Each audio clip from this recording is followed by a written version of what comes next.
On today's episode of the DCeric Show, we go back to 1994 with Donkey Kong Country, and on gameplay, I show you Wizorb for the Xbox 360 and PC. Well, back in 1994, Nintendo decided to make another game to compete alongside the Sonic the Hedgehog series of games that Sega released for the Sega Genesis. These were the days when Sega was competing against Nintendo for the top spot for the best video game system and the best video games. Nintendo has the Super Mario games and Sega has its Sonic the Hedgehog games. And then Nintendo did another hit with Donkey Kong Country for the Super Nintendo. Before Donkey Kong Country was released, Mode 7 was used for Super Mario Kart, which was their successful way of making 16-bit games in 3D. There was also another way in making 3D games using pre-rendered 3D graphics, which was also used in later 3D games for the Super Nintendo. With the help of the silicone graphics technology, Nintendo got their hands on amazing 3D games that looked great on a 16-bit system without it using too much memory of the Super Nintendo. Now this all began because of two brothers, Chris and Tim Stamper, who were the co-owners of Rare and made games using the silicone graphics development system. They went to Nintendo with their concept ideas and Nintendo was very amazed with their work. Genyo Takeda, who's a hardware manager for Nintendo, went to Hiroshi Yamauchi, who was the president at the time the game was going to be released. Then Hiroshi Yamauchi went into talks with Rare and got a 25% share of the company. So after Nintendo got the shares, the Stamper brothers then got to work on Donkey Kong Country using the silicone graphics technology. In this game, you play as two characters, Donkey Kong and Diddy Kong. Donkey Kong is the father of Diddy Kong, and one day they decided to go check their cave, which contained bananas. They found them missing and found out their main enemies, the Kremlings, took them, and King K. Rool was the main boss behind the plan. So Donkey Kong and Diddy decided to make it their mission to get all their bananas back by fighting enemies in a long adventure. The game was very popular for its environments, which included daytime, night, snow, stormy, and underwater levels. My favorite levels are the underwater levels as they are very colorful and well-developed levels. The game contained a main map where you'd select a location where these levels would be, and at the end of each location there's a boss, and once a boss is completed, you'd be sent to your next location.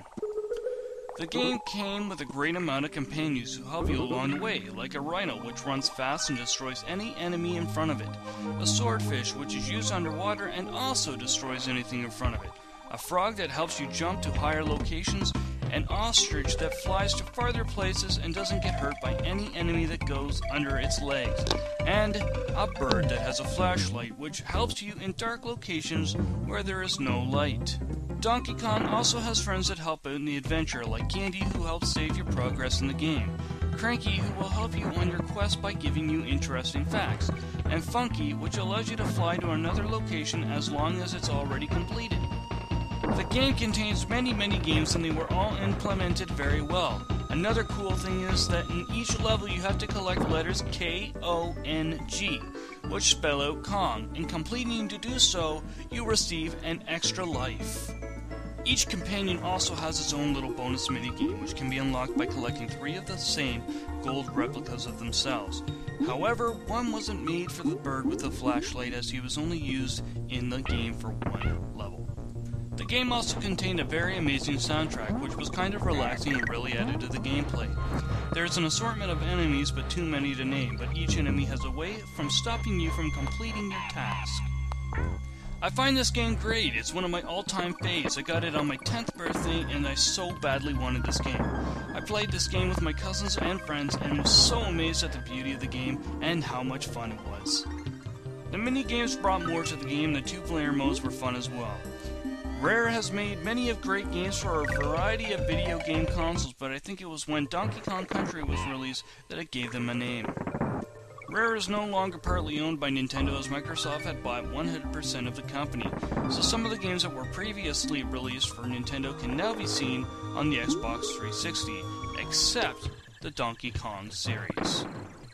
Well, I guess I've come to the end of the show. This game is one of my #1 favorite games, and today is still by far one of the greatest games Nintendo has made. This game has been released on the Super Nintendo, Game Boy Color, Game Boy Advance, and the Wii. You can find these games at your local game shop or eBay. I hope you enjoyed this episode of the DCeric Show, and I hope you come back to see another game I couldn't keep my hands off of. Please keep your eyes on the screen because the gameplay segment has now been added to the show. We have Wizorb, which was released for the Xbox 360 via Xbox Live Arcade and PC via Gamersgate.com. So please stay tuned.